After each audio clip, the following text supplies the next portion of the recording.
Bonjour à tous, c'est Ludo pour la Ludosphère. Je vous présente aujourd'hui le jeu Jamaïca, un jeu de 2 à 6 joueurs à partir de 8 ans pour des parties d'environ 45 minutes.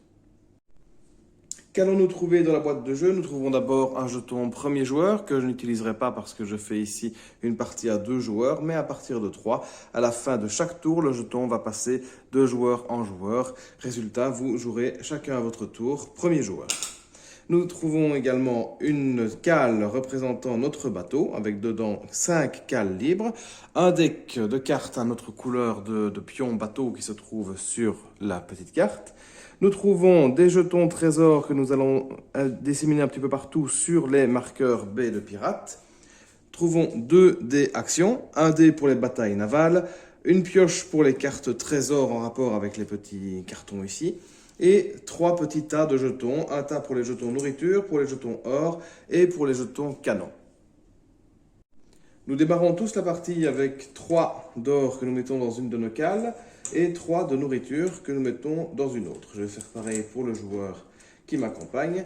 Et qu'allons-nous faire dans ce jeu? Nous allons faire le tour de l'île de la Jamaïque avec notre bateau et espérer être le premier joueur à passer la ligne de Port-Royal, donc de revenir à Port-Royal, la case dont nous partons.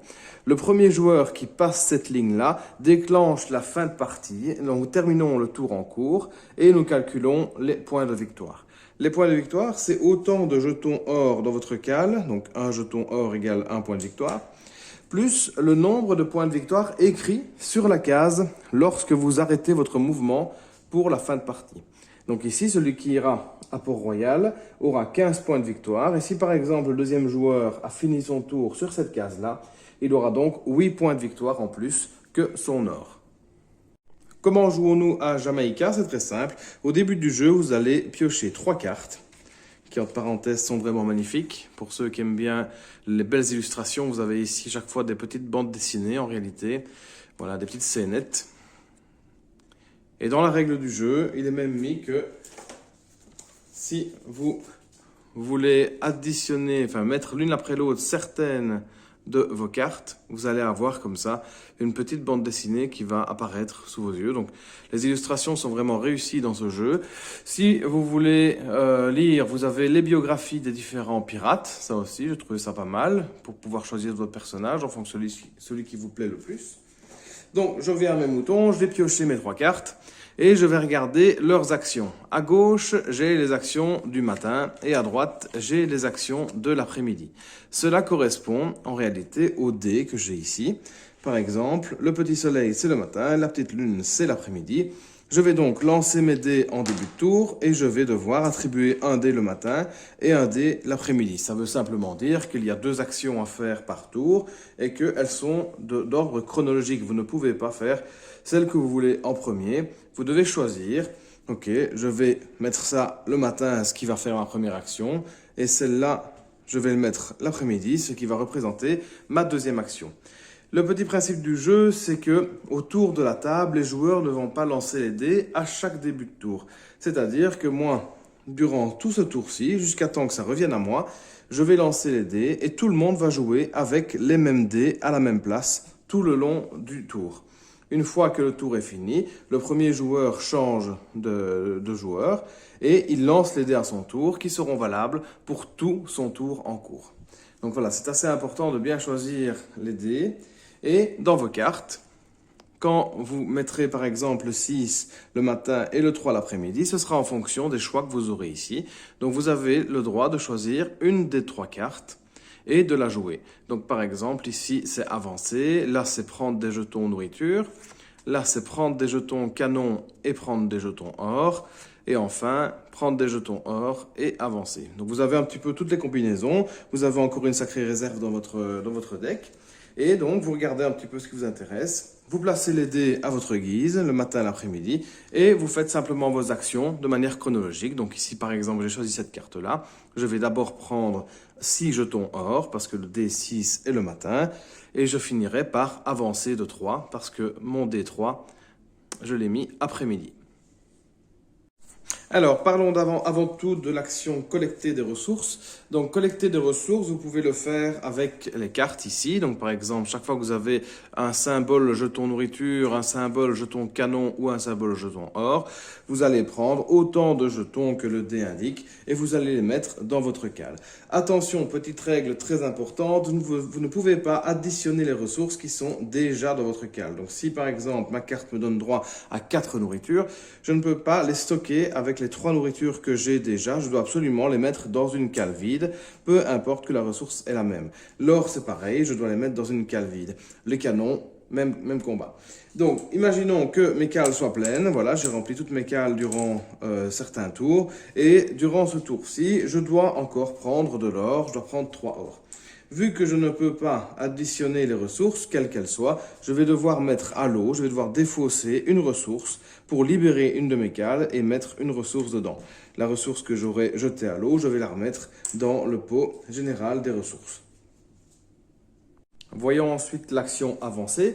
Donc sur mes petites cartes, j'ai parfois l'occasion d'avancer ou de reculer en fonction du sens de la flèche. Donc ici, je vais avancer en première action, mais j'ai très bien aussi cette carte-là qui me permet d'avancer en première action et de reculer en deuxième. Donc ça, tout ça, c'est une histoire de choix, comme je l'ai dit juste avant. Admettons que je prenne cette carte-ci, et donc j'avance en première action de 6, comme le dé du matin me le dit, mais voyager autour de l'île n'est pas gratuit. Vous allez devoir donc vous déplacer autour de l'île. J'ai fait 6, donc 1, 2, 3, 4, 5, 6. Et je me retrouve sur une case où je vais de toute façon payer une taxe. Sur chaque case du plateau, excepté les cases trésors, vous allez devoir vous affranchir d'une taxe pour pouvoir rester sur la case. Donc ici, quand c'est un petit chiffre, je vais devoir dépenser le nombre qui est dedans en or dans la défausse. Et si j'ai des petits carrés blancs, c'est des jetons nourriture que je vais devoir défausser. Donc ici, par exemple, j'ai 6 jetons or dans mes cales. La case m'en demande 5 pour pouvoir rester dessus. Je vais donc payer 5 jetons au total d'or que je vais mettre dans la réserve. Et de telle manière, j'ai donc le droit de rester sur la case. Si je n'avais pas assez d'or, ici, si je retombe sur cette case de 5, par exemple, avec une configuration comme ici, je n'ai qu'un jeton or, on m'en demande 5. Je vais quand même devoir donner le seul jeton or que j'ai, mais je vais reculer, car je n'ai pas pour payer la taxe. Je vais devoir m'affranchir de la taxe sur laquelle je viens de reculer. 3 or, je n'en ai pas non plus. Je vais devoir encore reculer. Et ici, je tombe sur les seules cases gratuites du jeu. Ce sont les cases avec un petit jeton trésor à ramasser. Donc en fait, ça peut être tout à fait une tactique d'arriver sur une case où vous savez que vous n'avez pas pour payer la taxe parce que vous allez reculer jusqu'à une case trésor. Donc voilà, ça c'est un peu la stratégie que chacun veut exercer pendant son tour. Donc si je tombe sur une case gratuite parce que le dé me l'a indiqué, ou si je tombe sur une case gratuite parce que j'ai dû reculer, je n'avais pas les ressources pour payer, alors je prends le jeton trésor, plus personne ne pourra l'avoir, je le défausse dans la boîte de jeu et je pioche la première carte du tas trésor. Dans le tas trésor, vous avez plusieurs sortes de trésors différents. Vous avez des bonus aux attaques, comme ici par exemple. Vous avez une 6e cale, il n'y en a qu'une sur tout le jeu, donc c'est une cale que vous allez mettre à côté de la vôtre, ça va vous permettre de transporter un peu plus. Vous avez des points de victoire en fin de partie supplémentaires, et vous avez des points de victoire en moins à la fin de la partie. Donc voici tous les trésors que vous pouvez avoir dans ce jeu. Elles doivent toutes être face visible, toutes les cartes trésors doivent être visibles. J'y reviendrai juste après. Donc si par exemple j'ai celle-ci, je dois aussi la mettre face visible. Par contre, les points de victoire, je dois les mettre face cachée devant moi. Que ce soit positif, positif ou négatif, les points de victoire doivent être mis de cette façon-là. J'y reviendrai juste après dans l'épisode pour les batailles. Donc mon tour est fini, j'ai avancé, j'ai collecté des ressources comme me disait ma carte, j'ai fait mes 2 actions du matin et du soir. C'est donc à mon adversaire de jouer et il pourrait par exemple jouer une carte où il avancerait de 4 pour me rejoindre. Ici, dès qu'un adversaire vient sur la même case que vous ou que vous allez sur la même case qu'un adversaire, se déclenche alors automatiquement une bataille. Et c'est à ça que servent les jetons canons que nous avons vus juste avant. Imaginons que moi j'ai récolté via des cartes des jetons canons et que lui aussi. Nous allons pouvoir, avant de déclencher la bataille, donner à la réserve un certain nombre de jetons canons pour augmenter la valeur de notre dé. Donc si ici nous jouons chacun des jetons canons, donc moi en défense je joue 3 jetons canons, lui en attaque en joue 4, alors je vais déjà partir avec un malus de 1 par rapport à lui sur mon dé, car il a joué un jeton canon de plus que moi. C'est lui l'attaquant, il va donc jeter le dé. Voilà, il a fait 2, plus les 4 jetons qu'il a mis, ça veut dire qu'il a 6. Moi, je dois faire 6 au minimum pour qu'il ne se passe rien, c'est une égalité. Si je fais plus, je remporte la bataille, et si je fais moins, c'est lui qui remporte, tout simplement. Donc voilà, j'ai fait 10, plus les 3, mais j'avais déjà gagné sans les 3, ça veut dire que j'ai 13 au total. Donc j'ai gagné la bataille. Si l'un de nous était tombé sur cette face-là, c'est la face explosion, le combat s'arrête à la première personne qui a cette face-là. Dès que quelqu'un lance cette face, le combat est automatiquement gagné, on estime que l'autre bateau est explosé. Dans ce cas-là, en cas de victoire, nous allons pouvoir faire plusieurs choses. Nous allons pouvoir venir chez l'adversaire, lui vider totalement une cale. Donc je vais pouvoir aller chercher tous ses jetons et ici nourriture ou son or qui est là et la mettre chez moi. Ou je vais pouvoir aller lui chercher une carte. S'il avait par exemple une carte trésor, je vais donc lui mettre ici des points de victoire et une carte spéciale. Mais donc voilà, il avait par exemple cette carte-là avec lui. Mais je vais pouvoir aller lui chercher soit une carte visible au lieu de ressources. Donc je laisserai les ressources chez lui et je prendrai sa carte que je mettrai chez moi. Je peux aller aussi lui chercher une carte de points de victoire, mais attention, parce que vu qu'elle est retournée et qu'il y a des points négatifs qu'on peut avoir, c'est toujours risqué d'aller chercher une carte retournée, mais on peut le faire. Donc soit une carte, qu'elle soit visible ou pas, ou soit l'entièreté d'une des cales. Si lui avait gagné, il pourrait faire exactement la même chose chez moi, que ce soit l'attaquant ou le défenseur, c'est pareil. Il viendrait vider une de mes cales ou prendre une de mes cartes qui est devant moi. Et le jeu se poursuivra ainsi. Donc à chaque début de tour, le premier joueur lancera les dés pour le tour en cours. Donc ici, il mettra ses dés comme il le veut.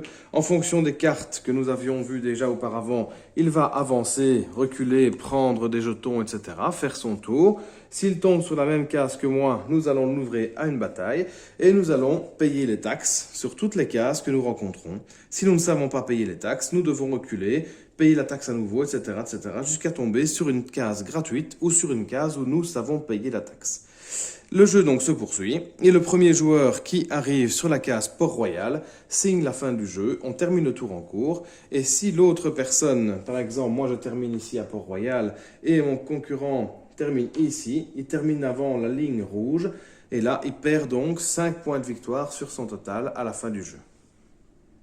Voici donc pour les règles du jeu Jamaïca, un jeu vraiment super sympa, adapté aux enfants également sans problème. Voilà, c'était la première vidéo de la Ludosphère, j'espère que ça vous a plu. N'hésitez pas à me donner vos feedbacks sur la manière de faire la vidéo, je suis vraiment à l'écoute. Et n'hésitez pas aussi à me contacter afin d'essayer ce superbe jeu ensemble. Voilà.